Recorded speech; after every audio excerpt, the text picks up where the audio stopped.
BRS అధినేత మాజీ CM కేసీఆర్ను తూప్రాన్లోని నాచారం గుట్ట శ్రీ లక్ష్మీ నరసింహస్వామి దేవస్థానం ప్రతినిధులు కలిశారు. ఈ నెల 8 నుంచి జరిగే బ్రహ్మోత్సవాలకు హాజరు కావాలని ఆహ్వానించారు. ఆలయ చైర్మన్ ఈవో అర్చకులు కేసీఆర్ను కలిసి ఆహ్వాన పత్రిక, స్వామివారి ప్రసాదాన్ని అందజేశారు. ఆలయ అర్చకులు కేసీఆర్ను వేద మంత్రాలతో ఆశీర్వదించారు. మహాత్మా జ్యోతిరావు పులే ప్రజాభవన్లో హైదరాబాద్ జిల్లా ప్రజాపాలన ప్రగతి ప్రణాళికపై సమీక్ష నిర్వహించారు. మార్చి 6 నుంచి జూన్ 12 వరకు జరగనున్న ప్రజాపాలన ప్రగతి ప్రణాళిక 99 రోజుల కార్యాచరణలో చేయాల్సిన అంశాలపై మంత్రి పొన్నం ప్రభాకర్ దిశానిర్దేశం చేశారు. హైదరాబాద్లో శానిటేషన్, హెల్త్, రోడ్ సేఫ్టీ, పిల్లల భద్రత, డ్రగ్స్ కట్టడి తదితర అంశాల్లో చేపట్టాల్సిన కార్యక్రమాలపై సమీక్షలో చర్చించారు. కార్యక్రమంలో జిల్లాకు చెందిన ఎంపీలు, ఎమ్మెల్యేలు, ఎమ్మెల్సీలు, జిల్లా collector, GHMC collector, police commissioner పాల్గొన్నారు. రాష్ట్ర వైద్య ఆరోగ్య శాఖ మంత్రి దామోదర రాజనరసింహ అధ్యక్షతన మహబూబ్ నగర్ కలెక్టరేట్లో ప్రజాపాలన ప్రగతి ప్రణాళిక కార్యక్రమం నిర్వహించారు.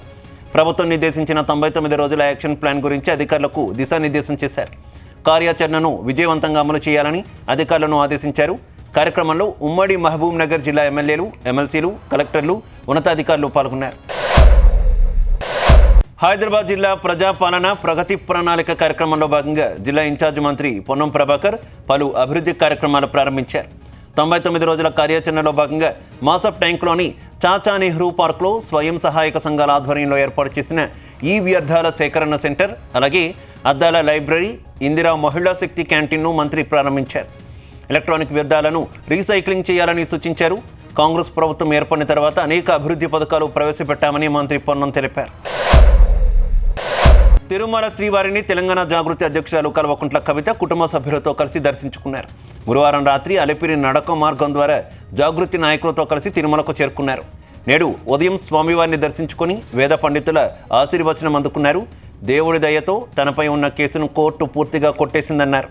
కేసు నుంచి విముక్తి లభిస్తే కాలినడకన తిరుమలకు వస్తానని మొక్కిన మొక్కు తీర్చుకున్నానని తెలిపారు. కుల మత వర్గ భేదాలు లేకుండా ప్రజలకు సేవ చేసే కొత్త రాజకీయ పార్టీని 2 నెలల్లో ఏర్పాటు చేస్తామని తెలిపారు. అమీర్పేట్ డివిజన్ గాయత్రి నగర్లో ఎమ్మెల్యే తలసాని శ్రీనివాస్ యాదవ్ పర్యటించారు. స్థానిక ప్రజలతో మాట్లాడి వారి సమస్యలను అడిగి తెలుసుకున్నారు. ఇక ప్రతి సంవత్సరం వర్షాకాలంలో ఎగువ నుంచి వచ్చే వరద నీటితో గాయత్రి నగర్ ముంపునకు గురై స్థానిక ప్రజలు తీవ్ర ఇబ్బందులకు గురవుతున్నారు. సమస్యను గుర్తించిన ఎమ్మెల్యే తలసాని శ్రీనివాస్ యాదవ్ కృషితో నాలా అభివృద్ధి, నిర్మాణ పనులు చేపట్టారు. ఇక 80%కు పైగా పనులు పూర్తయిన నాలా పనులను త్వరితగిన పూర్తి చేయాలని అధికారులను ఆదేశించారు. నాలాపై ఆక్రమణలను వెంటనే తొలగించేలా చర్యలు తీసుకోవాలన్నారు. శేర్లింగంపల్లి మున్సిపల్ కార్యాలయంలో ఏసీబీ అధికారులు సోదాలు నిర్వహించారు. మున్సిపాలిటీ పరిధిలో అక్రమ నిర్మాణాలను ప్రోత్సహించి భారీగా అవినీతికి పాల్పడినట్టు అధికారులపై కొన్ని రోజులుగా ఫిర్యాదులు అందాయి. దీంతో డిప్యూటీ కమిషనర్ ఆఫీసులోని ఇంజనీరింగ్, టౌన్ ప్లానింగ్ విభాగాల్లో ఏసీబీ అధికారులు ఆకస్మిక తనిఖీలు చేపట్టారు. ఏసీపీ డీఎస్పీ ఆనంద్ కుమార్ ఆధ్వర్యంలో సోదాలు కొనసాగుతున్నాయి. ఎల్బీ నగర్ పోలీస్ స్టేషన్ వద్ద ఉద్రిక్త పరిస్థితి నెలకొంది. మెడికల్ రిప్రజెంటేటివ్గా పనిచేస్తున్న ఓ యువకుడు కంపెనీ యాజమాన్యం పెట్టే మానసిక ఒత్తిడితో ఆత్మహత్యకు పాల్పడ్డాడని సహ ఉద్యోగులు ఆరోపించారు. న్యాయం చేయాలని డిమాండ్ చేస్తూ రోడ్డుపై బైఠాయించి ఆందోళన చేశారు. యువకుడు ఆత్మహత్యపై పోలీసులు నిర్లక్ష్యం వహిస్తున్నారని ఆరోపించారు. బాధ్యులపై కఠిన చర్యలు తీసుకోకుండా ఎల్బీ నగర్ పోలీసులు కాలయాపన చేశారని పోలీస్ స్టేషన్ ముందు ఆందోళనకు దిగారు. దీంతో పిఎస్ ముందు ఉద్రిక్తత నెలకొంది. పోలీసులు, ఉద్యోగులకు మధ్య వాగ్వాదం, తోపులాట చోటు చేసుకుంది. హైదరాబాద్ కూకట్పల్లిలో ఆన్లైన్ బెట్టింగ్ యాప్స్కు ఓ యువకుడి నిండు ప్రాణం బలైంది. వివేకానంద నగర్లోని స్టాఫ్ నర్సుగా ఉద్యోగం చేస్తున్న వెంకటేశ్వర రెడ్డి కొంతకాలంగా ఆన్లైన్ బెట్టింగ్ యాప్స్కు బానిసయ్యాడు. ఇటీవల బెట్టింగ్లో డబ్బు పోగొట్టుకున్నాడు. ఈ క్రమంలో భారీగా అప్పులు చేసినట్టు తెలుస్తోంది. ఆర్థిక భారంతో అప్పులు తీర్చే మార్గం లేదని భావించి తీవ్ర మనస్తాపంతో ఆత్మహత్య చేసుకున్నాడు. ఇక ఘటనా స్థలానికి చేరుకున్న పోలీసులు కేసు నమోదు చేసి దర్యాప్తు చేస్తున్నారు.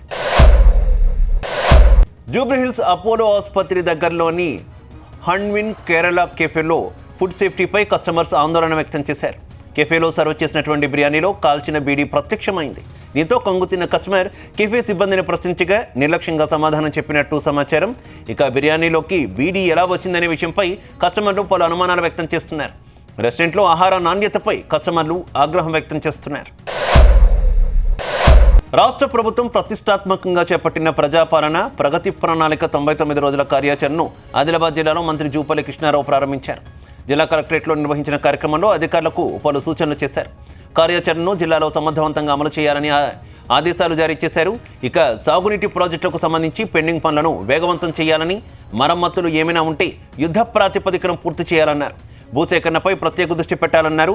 తక్కువ ఖర్చుతో ఎక్కువ ఆయకట్టుకు సాగునీరు అందించాలని ఆదేశించారు. నల్గొండ జిల్లా కేంద్రంలో నిర్వహించిన పీఎం విశ్వకర్మ వాణిజ్య ప్రదర్శన ప్రారంభోత్సవం రసాభాసగా మారింది. ఫ్లెక్సీలపై ప్రధాని మోదీ ఫోటో లేకపోవడంపై బీజేపీ నేతలు అభ్యంతరం తెలిపారు. దీంతో కలెక్టర్ చంద్రశేఖర్ బీజేపీ నేతలకు మధ్య వాగ్వాదం చోటు చేసుకుంది. ఫ్లెక్సీలో మోదీ ఫోటో ఎందుకు పెట్టలేదని కలెక్టర్ను నిలదీశారు. అధికారులు కావాలని ప్రధాని మోదీ ఫోటో పెట్టలేదని బీజేపీ ఆరోపించింది. నిర్లక్ష్యంగా వ్యవహరించిన వారిపై చర్యలు తీసుకోవాలని బీజేపీ నేతలు డిమాండ్ చేశారు. ఎన్టీఆర్ జిల్లా పెనుగంచిప్రోలు మండలంలో నీతి ఆయోగ్ అధికారి రాధికా మూలే పర్యటించారు. ఇక పర్యటనలో భాగంగా నీతి ఆయోగ్ ఆధ్వర్యంలో అమలవుతున్నటువంటి ఆకాంక్షిత బ్లాక్ కార్యక్రమంలో భాగంగా ఆమె పర్యటించారు. ఇక సంపూర్ణత అభియాన్ 2.0 కార్యక్రమాన్ని జిల్లాలో కలెక్టర్ డాక్టర్ జి లక్ష్మీసా ఆధ్వర్యంలో సమర్థవంతంగా అమలవుతోందని తెలిపారు. మండలంలోని పలు అంగన్వాడీ కేంద్రాలు, ప్రభుత్వ పాఠశాలలు, పశుసంవర్ధక శాఖ కార్యాలయాలను, రైతు సేవా కేంద్రాలను సందర్శించారు. మహిళలకు అందిస్తున్న నైపుణ్య శిక్షణలు, స్వయం ఉపాధి కార్యక్రమాలతో పాటు ప్రభుత్వ పథకాలు, ప్రజలకు చేరుతున్న ప్రయోజనాలను అడిగి తెలుసుకున్నారు. ఏలూరు జిల్లా జీలుగుమిల్లి మీదుగా గంజాయి తరలిస్తున్న డీసీఎం వాహనాన్ని పోలీసులు పట్టుకున్నారు. ఒడిశా నుంచి మహారాష్ట్రకు తరలిస్తుండగా పక్కా సమాచారంతో పట్టుకున్నట్టు జిల్లా ఎస్పీ ప్రతాప్ శివకిషోర్ తెలిపారు. ఆపరేషన్ వజ్ర ప్రహార్లో భాగంగా భారీగా గంజాయి పట్టుకున్నామని తెలిపారు. ఒడిశాకు చెందిన ఇద్దరిని అరెస్ట్ చేసి 3 కోట్ల రూపాయల విలువైన సొత్తును స్వాధీనం చేసుకున్నట్టు తెలిపారు. 16 సంచుల్లో 598 కిలోల గంజాయి స్వాధీనం చేసుకున్నారు. కాకినాడ జీజీహెచ్లో కొంతకాలంగా సెక్యూరిటీ గార్డుల మధ్య దౌర్జన్యాలు పెరిగిపోయాయి. ఇటీవల సెక్యూరిటీ ముసుగులో ఓ వ్యక్తి మీడియాపై దాడికి దిగాడు.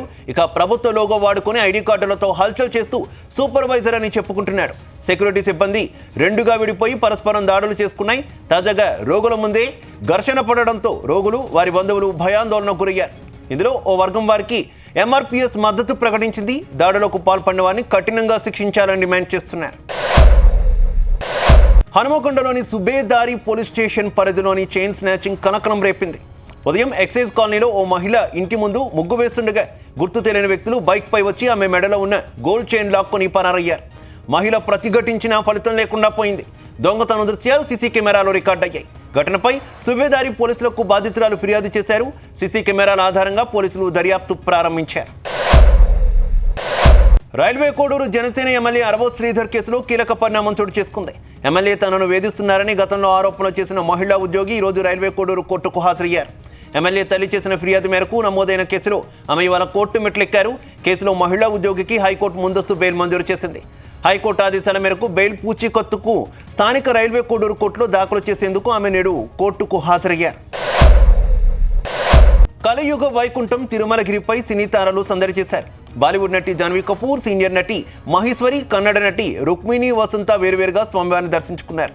సినీ నటి జాన్వీ కపూర్ పుట్టినరోజు సందర్భంగా రాత్రి నడిచి వచ్చి మొక్కులు తీర్చుకొని స్వామివారిపై భక్తిని చాటుకున్నారు. ఇక దర్శనం అనంతరం రంగనాయకుల మండపంలో పండితులు ఆమెకు వేదాశీర్వచనం అందించి స్వామివారి తీర్థ ప్రసాదాలను అందజేశారు. తిరుమలలో సినీ ప్రముఖుల రాకతో పరిసర ప్రాంతాల్లో కోలాహలం నెలకొంది. అభిమానులు తమ అభిమాన నటీమణులతో ఫోటోలు దిగేందుకు ఉత్సాహం చూపారు.